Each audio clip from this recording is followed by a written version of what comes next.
Viewers, मैं हूं herbalist Mohammad इसहाक फर्रुख। सर्दियों का आगाज हो रहा है और बहुत सारे लोग ऐसे हैं कि जिनको दमा की प्रॉब्लम है और उनको सांस लेना मुश्किल होता है, सीने में बलगम बहुत ज्यादा जमी रहती है, सीटियों की आवाज आती है और उनको दमे में सांस लेना मुश्किल हो जाता है।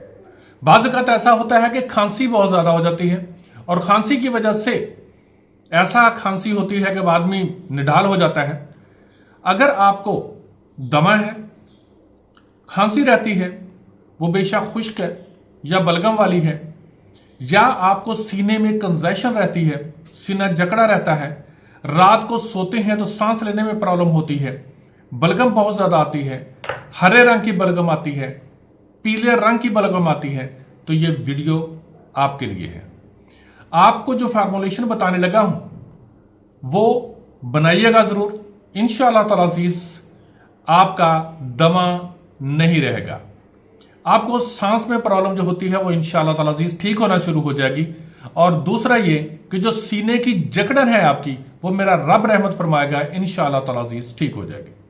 अगर आप मुनासिब समझे और ये देखें, महसूस करें कि मेरी आने वाली वीडियोस आपके लिए फायदेमंद हो सकती हैं, या मेरी जो पहले वीडियोस बनी हुई हैं वो आपके लिए फायदेमंद हो सकती हैं, तो चैनल को सब्सक्राइब करें और लाइक कर दें और बेल का आइकॉन प्रेस कर लीजिएगा, ताकि मेरी आने वाली तमाम वीडियोस जो हैं वो आपको मिलती रहें। सबसे पहली बात तो ये कि डॉक्टर्स जो हैं उनका एक दावा है कि दमा खत्म नहीं होता, और मैं अल्लाह से डर कर कहता हूं कि अगर आप दमे की ट्रीटमेंट करें तो दमा रहता ही नहीं। बदकिस्मती ये है कि डॉक्टर स्टीरॉइड्स देते हैं। अगर आपको इनहेलर इस्तेमाल करते हैं तो वो भी स्टीरॉइड होता है, अगर आप कैप्सूल वाला इनहेलर इस्तेमाल करते हैं तो वो भी स्टीरॉइड होता है, और उसके साइड इफेक्ट्स जो होते हैं वो मेल के ऊपर भी बहुत ज्यादा होते हैं। हड्डियों के अंदर दर्द रहता है, हड्डियां खोखली हो जाती हैं और उनके अंदर स्पर्म्स भी डेड होना शुरू हो जाते हैं। लेकिन कुछ फीमेल्स जो हैं वो भी, जिनको दमा होता है, वो भी अगर ये इस्तेमाल करती हैं तो उसके साथ उनको प्रॉब्लम, हड्डियों के अंदर दर्द वगैरह होना शुरू हो जाती है। आप एंटी एलर्जी इस्तेमाल करते हैं तो एंटी एलर्जी जो है वो बॉडी के अंदर आपके कैल्शियम और मैग्नीशियम दोनों को एब्जॉर्ब नहीं होने देता, क्योंकि ये बी एंटी एलर्जी जो है वो हड्डियों को खोखला और ऑस्टियोपोरोसिस का बायस बनता है।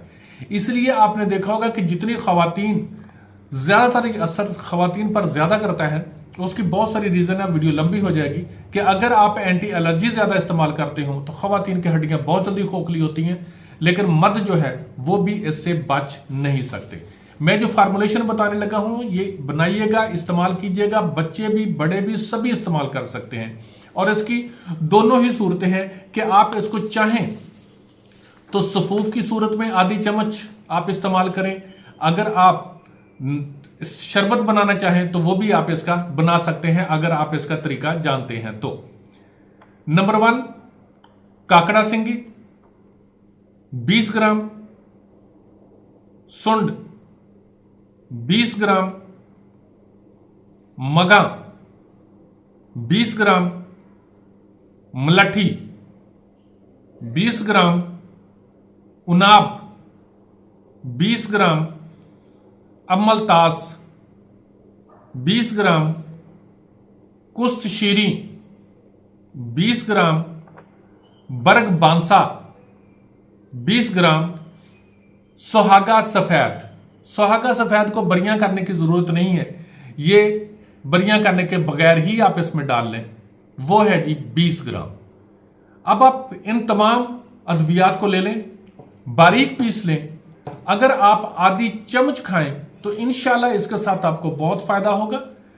सुबह दोपहर शाम या सुबह शाम खा सकते हैं। यह कंडीशन के मुताबिक है कि अगर आपको ज्यादा बलगम सीने में जमा हुआ है, ज्यादा सीने में जकड़न महसूस होती है, तो आप इसको सुबह दोपहर शाम भी इस्तेमाल कर सकते हैं, वरना आप 2 टाइम भी इस्तेमाल कर सकते हैं। अगर आपको इसका टेस्ट अच्छा नहीं लगता तो 1000 mg का कैप्सूल जो है वो भी आप भरकर आप इस्तेमाल सुबह दोपहर शाम खाएंगे। ठीक है। अब रह जाती है कि बच्चों के लिए अगर 16-17 साल का है तो उसको आप 1000 mg दे सकते हैं, लेकिन अगर 10-12 साल का है तो उसको 500 mg देंगे। लेकिन अगर छोटा बच्चा हो तो उसको आप चुटकी के हिसाब से भी पानी में मिक्स करके दे सकते हैं। इसके साथ आपके सीने में जमी हुई बलगम जो है वो निकलना शुरू हो जाएगी। लेकिन अगर आप बलगम जो है वो जमी हुई है और आप ये देखते हैं कि ये इसका रंग जो है ना वो बाज़ हरे रंग की भी निकलती है, बाज़ पीले रंग की निकलती है, बाज़ मैंने यहां तक देखा है कि जब पेशेंट खांसी करता है तो उसको काले रंग की बलगम भी निकलती है।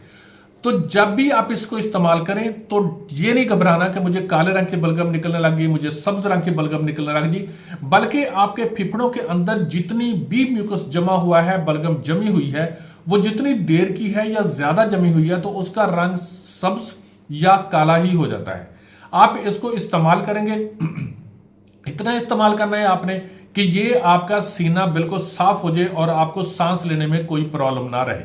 ठीक, और बलगम जो है वो हरे रंग की ना रहे, ना ही बहुत ज्यादा पीले रंग की रहे, बल्कि आपको व्हाइट कलर की आने लग जाए। जब ऐसा होने लग जाए तो फिर आप इसको रोक दें, आपका चेस्ट बिल्कुल क्लियर हो चुका होगा। मेरा रब रहमत फरमाएगा।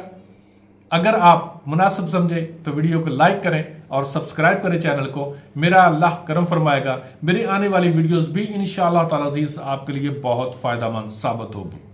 ये जो मैंने फार्मूलेशन आपको बताई है ये हमारे प्रैक्टिकल की है, ये हम अपने क्लिनिक पर बाकायदा देते हैं, इनको इस्तेमाल करवाते हैं। मैं यही बता रहा हूं, मेरा रब रहमत फरमाएगा। शिफा अल्लाह के हाथ में, इस्तेमाल कीजिएगा। Thank you so much. Allah Hafiz.